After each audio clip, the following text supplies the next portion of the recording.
এক ধরনের মিউজিক গানে বা মিউজিক সঙ্গীতে গাছের বৃদ্ধি ভালো হয়, সেটি কোন ধরনের গান বা সঙ্গীত? উত্তর হলো রাগ সঙ্গীত। ভগবদ গীতা এই কথাটির অর্থ কি? ঈশ্বরের গান বা ঈশ্বরের আরাধনা বা ঈশ্বরের গান। কোন ব্যবসা বা কোন পেশা থেকে কাপাডিয়া পদবীটি এসেছে? উত্তর হলো কাপড়ের ব্যবসা থেকে। সারে জাহাঁ সে আচ্ছা, এই সারে জাহাঁ সে আচ্ছা গানটি বা কবিতাটি কে রচনা করেছিলেন? মোহাম্মদ ইকবাল। মোহাম্মদ ইকবাল রচিত সারে জাহাঁ সে আচ্ছা কবিতাটি গানের আকারে কার গলায় শোনা যায়? লতা মঙ্গেশকরের গলায়।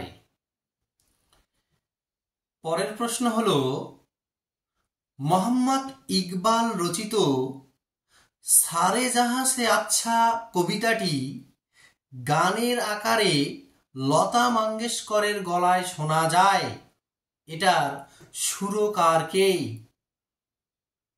উত্তর হলো, অর্থাৎ এর সুরকার হলো পণ্ডিত রবিশঙ্কর।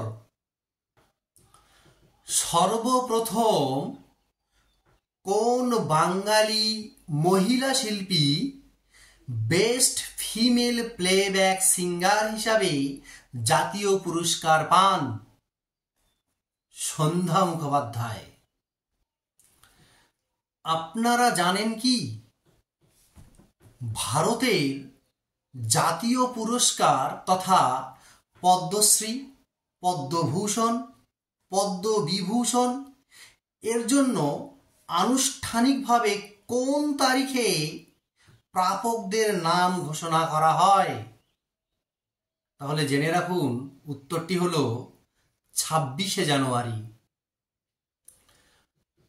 পরের প্রশ্ন হলো, কোন গানটি লিখে সত্যজিৎ রায় জাতীয় পুরস্কার পেয়েছিলেন?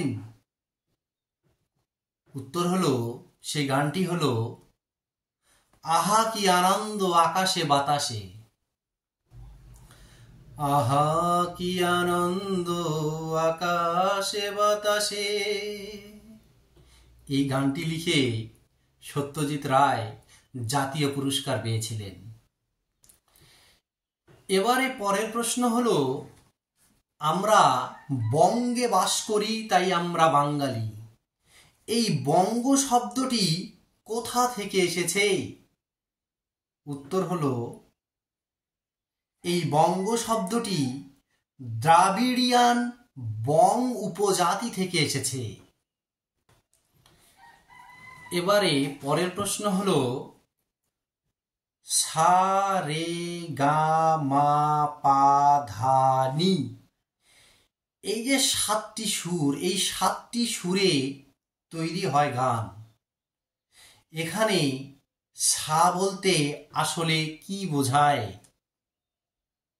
উত্তর হলো, সা বলতে, এই 7টি সুরের সা বলতে সাগরকে বোঝায়। সা বলতে সাগর। কোন প্রাণীর বা কার হৃৎপিণ্ড মাথায় থাকে? চিংড়ি মাছের। চিংড়ি মাছের হৃৎপিণ্ড মাথায় থাকে। আমরা বলে থাকি ম্যারাথন দৌড়, এই ম্যারাথন দৌড়ের দূরত্ব কত? উত্তর হলো 26 mile. Lady Ratan Tata trophy কোন খেলায় দেওয়া হয়?